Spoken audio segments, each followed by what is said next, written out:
Bismillahirrahmanirrahim. Assalamualaikum warahmatullahi wabarakatuh.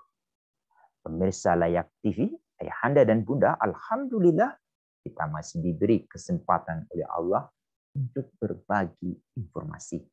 Kali ini kita akan coba menjelaskan substansi konvensi anak yang oleh Komite Anak PBB dibagi ke dalam 9 klaster. Tapi intinya sebetulnya kalau kita mau mendalami konvensi hak anak itu sebetulnya ada 2 substansi penting. Yaitu pertama terkait dengan prinsip-prinsip dan ketentuan-ketentuan. Apa yang mendasari konvensi hak anak itu dibagi ke dalam 9 klaster? Ini yang menjadi pertanyaan menarik yang perlu kami jelaskan.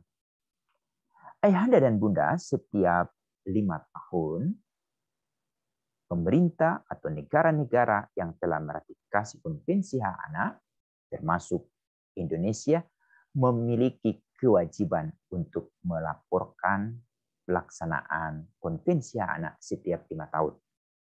Saat ini, Indonesia sudah mengirimkan laporan ke-5 dan ke-6. Dan tinggal menunggu waktu pembahasan bersama Komite Anak PBB.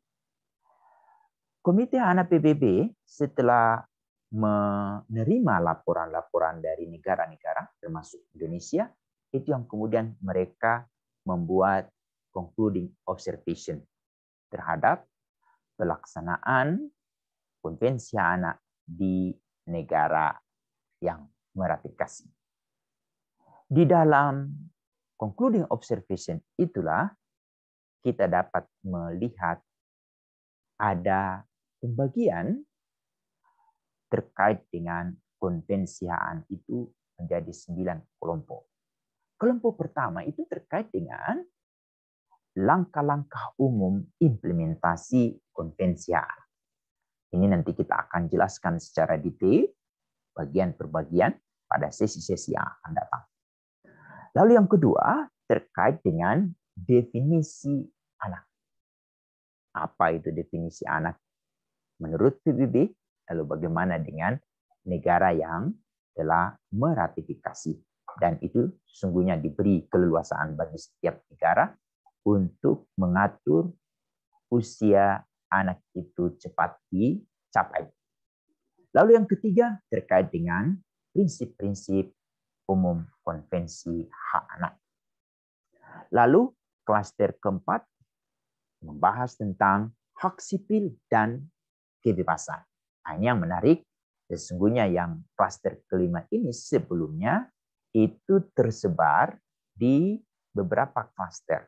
Tapi sekarang oleh Komite Hak Anak PBB dikelompokkan ke dalam klaster 5 terkait dengan kekerasan terhadap anak.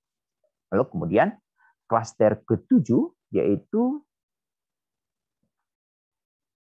klaster ke-6 yaitu lingkungan keluarga dan pengasuhan alternatif. Lalu kemudian klaster ke-7 yaitu disabilitas, kesehatan dasar dan kesejahteraan.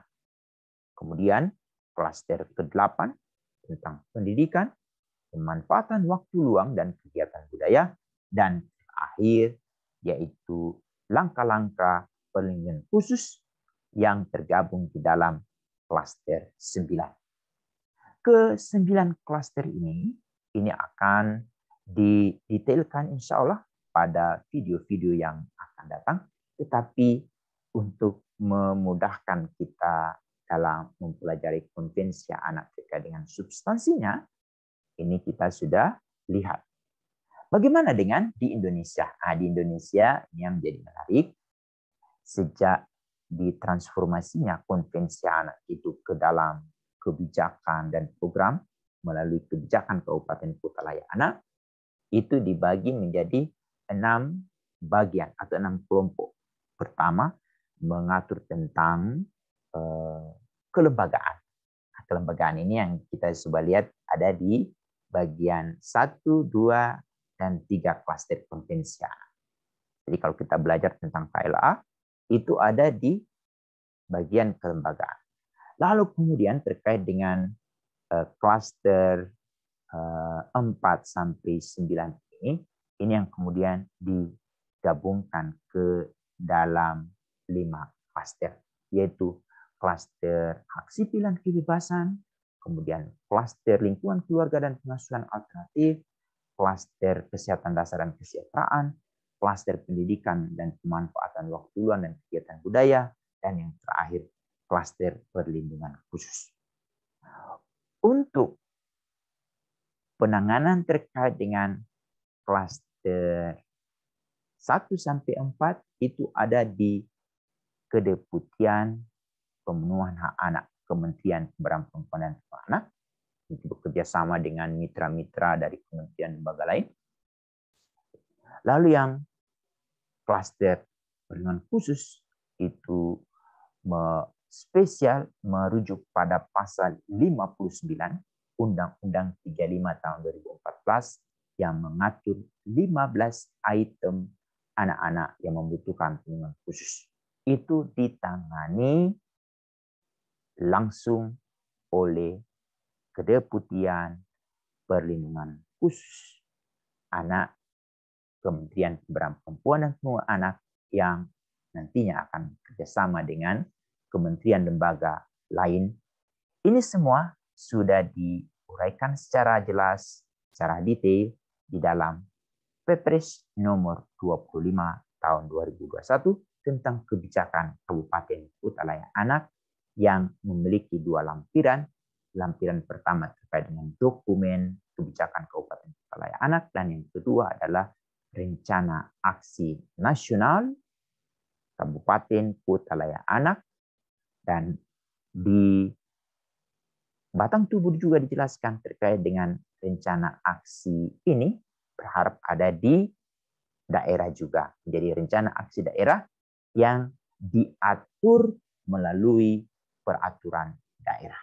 Demikian penjelasan kami, semoga bermanfaat. Assalamualaikum warahmatullahi wabarakatuh.